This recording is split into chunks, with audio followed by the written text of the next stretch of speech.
Saya Dr. Stefani, dokter spesialis forensik dan mediko-legal, akan membedah kasus radikalisme yang pernah terjadi di Indonesia dari sudut pandang yang lebih dalam. Kasus ini menimpa seorang perempuan muda yang kita sebut saja namanya WF. Orang tuanya itu pergi meninggalkan WF di rumah neneknya. Gak tahu kenapa tiba-tiba aja mereka datang, WF dititipkan di rumah neneknya. Terus setelah itu kabar mereka nggak pernah kedengaran lagi. Tapi untungnya neneknya dengan baik merawat WF dari kecil. Ketika beranjak remaja, WF mulai menunjukkan tanda-tanda kelainan kejiwaan. Pernah satu malam nih teman-teman, ada seorang tetangga yang melihat WF itu berdiri diam di tengah jalan. Pada saat itu kondisinya hujan deras dan teman-teman tahu dia ngapain? Dia bicara sama pohon. Jadi dalam pikirannya WF tuh merasa seperti diperintah oleh suara-suara dalam kepalanya. Dan perintah itu sangat gak masuk akal, tapi terasa sangat nyata. Dia berpikir harus menurut, kalau enggak ada satu hal buruk yang terjadi sama dirinya. Kadang menyedihkan, tapi kadang-kadang menyeramkan juga. Tapi untungnya pada akhirnya WF berhasil dibawa ke fasilitas kesehatan mental. Setelah dilakukan observasi, hasilnya sangat jelas. WF mengalami skizofrenia paranoid, salah satu jenis gangguan jiwa yang cukup berat. Sampai satu hari, warga ngelihat ada sesuatu yang aneh di dirinya WF. Mereka ngelihat tangannya WF itu berdarah, jari-jarinya membengkak dan berwarna kehitaman, kelihatan seperti habis digigit binatang. Kisah ini berawal dari seorang pemuda yang kita sebut saja namanya Eres. Dia tumbuh dengan sisi gelap yang tidak banyak diketahui oleh orang-orang. Dia jarang bicara dengan orang lain, bahkan orang nggak tahu nih suaranya dia tuh kayak apa. Ers mulai sering bicara, tapi nggak ke orang lain. Dia bicara sendiri. Kadang-kadang dia ketawa tanpa sebab yang jelas. Bahkan Ers sering banget kelihatan berkeliling lingkungan tempat tinggalnya sambil membawa anjing liar ataupun ular. Salah satu warga yang hendak pergi ke kebun tiba-tiba aja melihat ada sesuatu yang aneh di pinggir jalan. Bukan binatang, bukan juga sampah, tapi potongan tubuh manusia. Dan di sampingnya ada seseorang sepertinya sedang makan sesuatu. Dan orang itu hanya ketawa-ketawa sambil mengunyah sesuatu yang diduga kuat adalah bagian tubuh manusia. Ada dia bilang, itu bagian tuh lembut, hangat, dan kayaknya enak banget deh. Penyidik yang berwenang juga psikiater yang mendengar ini semuanya langsung tahu. Ini bukan kejahatan biasa. Ini adalah tanda kelainan kejiwaan yang sangat berat. Namanya Teres. Dia seorang pria yang sehari-hari bekerja sebagai buruh sawit.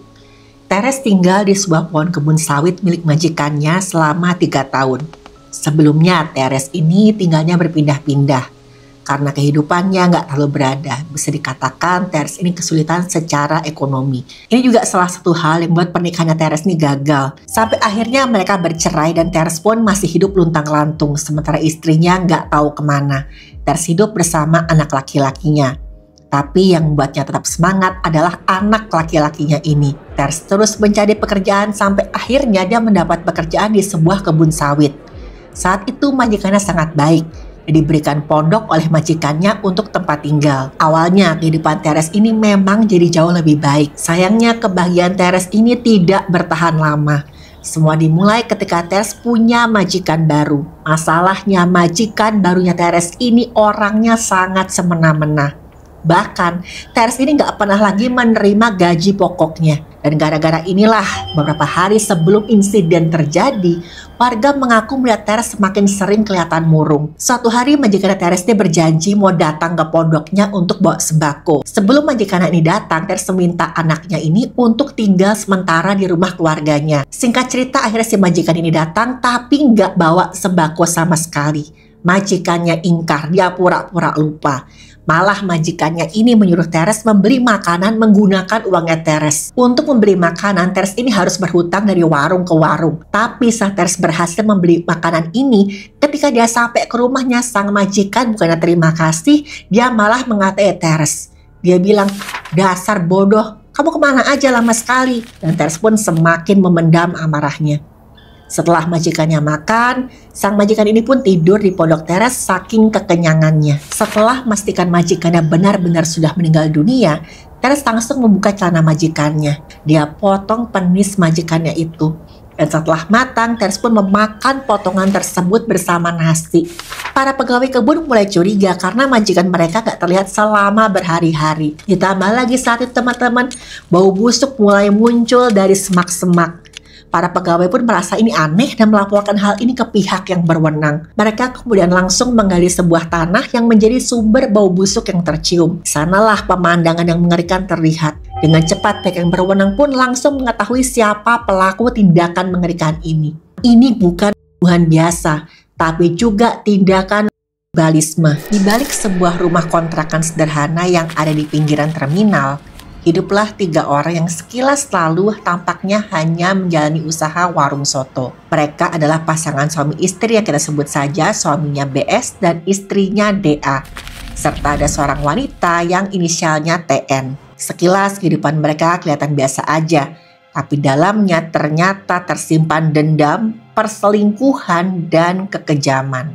TN bukan hanya bekerja di warung milik BS, tapi dia juga menjalin hubungan gelap dengan BS. BS berani terang-terangan mengajak TN ke kamar untuk berhubungan suami istri saat DA sedang kerepotan mengurus warung soto mereka sendirian. DA sebagai istri sah nggak mau tinggal diam. Gara-gara ini, DA sama BS sering banget bertengkar karena sudah merasakan gelagat perselingkuhan sang suami yang makin hari semakin menjadi. Karena menurut BS, memangnya kenapa kok dia berselingkuh? Sebagai kepala keluarga, sebagai suami, dia bebas melakukan apa aja. DA harus nurut. Saat itu BS terus mencekoki DA dengan minuman keras sampai istrinya mabuk berat. Nah, saat itu juga DS langsung menyeret istri yang kamar mandi, ditelanjangi, dan kemudian BS menyiram tubuhnya DA berkali-kali dengan air dingin. Tapi ternyata kekejaman BS baru saja akan dimulai. BS kemudian menyeret sang istri ke kamar dan melemparkan tubuhnya ke ranjang. BS memasukkan kepalan tangannya ke dalam vaginanya DA. Gak cuma sekali tapi berkali-kali. DA pun lemas dan semakin gak berdaya. Dan yang lebih gila lagi teman-teman, botol tersebut kemudian diisi dengan air panas. Kemudian BS memasukkannya ke dalam vagina DA atau istrinya tadi. Dia menyiksa istrinya tanpa ampun. Lalu saat dikumpulkan kabarnya ada sebagian potongan tubuh yang hilang.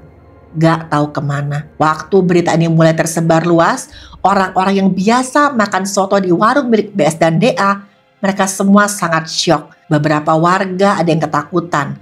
Mereka mulai berkata, soto buatan BS belakangan ini rasanya agak aneh. Jumlah potongan dagingnya kayak lebih banyak dari biasanya. Dan rasa dagingnya berbeda, seperti bukan daging yang biasa mereka gunakan. Jangan-jangan yang mereka makan itu adalah semua berawal dari sebuah pemakaman.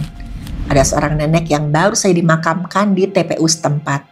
Baru 16 jam berlalu setelah sang nenek dimakamkan, keluarga datang kembali untuk berdoa di makam. Dan saat itulah mereka sangat syok. Karena makam nenek itu sudah dalam keadaan tergali, yang tersisa hanya tanah yang porak-poranda. Keluarga langsung melaporkan hal ini ke pihak yang berwenang karena mencurigai adanya tindak pidana pencurian mayat. Pihak yang berwenang langsung turun tangan dan melakukan penyelidikan. Untungnya, hanya dalam waktu singkat mereka bisa menemukan siapa pelakunya.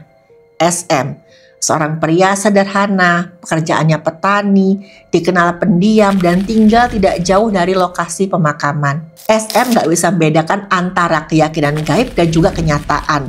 Dia percaya bahwa dengan memakan tubuh orang dia bisa mendapatkan kekuatan supranatural yang luar biasa. Dan juga membebaskan ibunya dari kutukan. Kenapa orang melakukan kannibalisme? Secara motif, kannibalisme dibagi menjadi 3. Yang pertama, ritual. Orang melakukan kannibalisme karena berdasarkan kepercayaan tertentu. Yang kedua, survival atau bertahan hidup. Contohnya pada kasus kecelakaan Angkatan Udara Uruguay Flight 571 yang jatuh di Pegunungan Andes tahun 1972. Korban kecelakaan yang selamat akhirnya terpaksa memakan jasad para korban yang sudah meninggal dunia. Kami sadar yang kami lakukan ini sangat menyakitkan dan memalukan. Tapi saat itu kami sama sekali nggak punya pilihan. Sebagian orang ketika mendengar cerita ini beranggapan yang mereka semua lakukan ini bisa dimaklumi kok. Tidak seperti tipe terakhir yaitu patologi. seseorang yang memakan daging manusia karena penyakit kejiwaan yang berat. Seringkali tindakan ini disertai dengan tindak kekerasan karena dorongan sadistis dalam tubuh mereka. Mereka memakan daging orang lain sebagai bentuk dominasi. Ada juga yang didorong oleh halusinasi atau dorongan dari pikiran mereka. Contohnya, kasus-kasus yang saya ceritakan tadi. Sadisme dari sudut pandang kedokteran. Di kedokteran, kasus sadisme kebanyakan dilakukan oleh pasien dengan penyakit kejiwaan skizofrenia paranoid. Tapi ini nggak terjadi pada semua pasien dengan skizofrenia paranoid. Kasus sadisme dari sisi forensik. Dari sisi forensik, kasus sadisme bukan hanya dilihat dari luka-luka yang ada di tubuh, tapi merupakan bentuk konflik psikologis dalam otak yang sangat kompleks. Oleh sebab itu, harus dilakukan evaluasi medis yang sangat menyeluruh. Apakah saat itu pasien melakukannya dalam keadaan sadar? Apakah pasien punya kemampuan menilai benar atau tidaknya apa yang dilakukan saat kejadian? Mengotopsi korban kanibalisme. Ada satu contoh kasus peristiwa kanibalisme yang dibahas di jurnal kedokteran. Suatu hari ditemukan mayat seorang perempuan pekerja komersil di sebuah kamar hotel. Gak jauh dari tubuh korban di kamar hotel yang sama, ada seorang laki-laki yang ditemukan meninggal dalam keadaan tergantung. Laki-laki ini adalah pelaku pembunuhan disertai mutilasi dan tindakan kanibalisme terhadap korban perempuan tadi. Menurut catatan sejarah, tidak ada bukti pasti tentang praktek kanibalisme di Indonesia. Tapi seperti juga di bagian negara lain, para ahli arkeologi menduga kemungkinan pernah ada praktek di Indonesia karena banyaknya budaya pengorbanan dan juga ritus kematian yang kuno. Oke teman-teman, sekarang saya sudah bersama dua orang teman saya, Mas Bob dan Mas D. Ya, saatnya kita ngobrol santai. Setelah tadi dengar kasus tentang kanibalisme. Nih gue banyak bengongin nih. Ya. Bengong ternyata kejadian itu iya beneran ada ya. Iya beneran ada.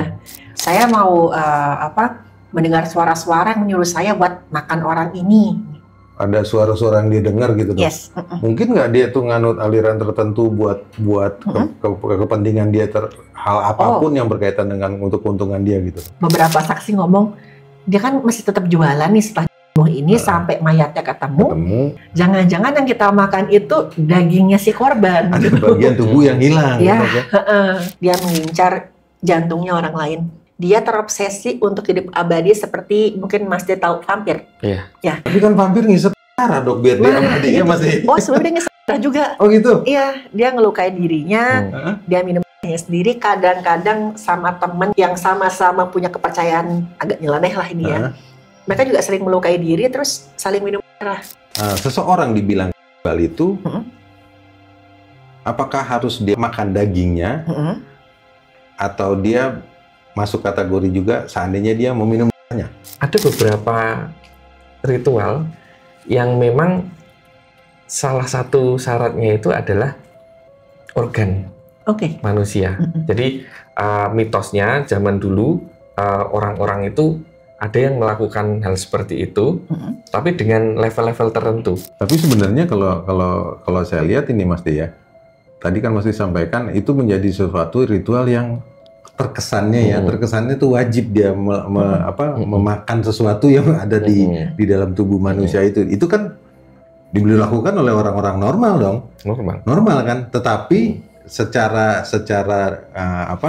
dari pihak berwenang, dari sisi forensiknya, apakah itu untuk meredam hal-hal itu menjadi cerita yang berkembang, tidak menjadi bias, tidak menjadi cerita yang menjadi orang berobsesinya lain-lain nih. Mungkin nggak kayak gitu? Kemungkinan tetap ada kan? Iya. Oke, memang kalau kita lihat dari sisi mungkin dari sisi neuropsikiatrinya ya, berhubungan dengan saraf dan perilaku manusia, itu ada bagian otak tertentu yang mengatur emosi, mengatur mengendalikan agresivitasnya. Itu kalau misalkan dicek itu agak lebih lemah gitu. Halo teman-teman, saya kembali menampilkan konten eksklusif saya yang membahas tentang kanibalisme. Di konten tersebut saya membahas tentang beberapa kasus kanibalisme yang terjadi di Indonesia. Apakah yang menjadi penyebab kasus memakan daging manusia tersebut? Faktor apa yang melatar belakangi kasus-kasus kanibalisme? Apakah ada hal mistik yang membuat seseorang menjadi kanibal? Semua itu saya bahas dari sudut pandang forensik. Dan bisa teman-teman simak dan tonton hanya di Noise. Baca deskripsi video ini jika teman-teman ingin mengetahui cara menonton kontennya. Terima kasih. Hanya ada di Noise.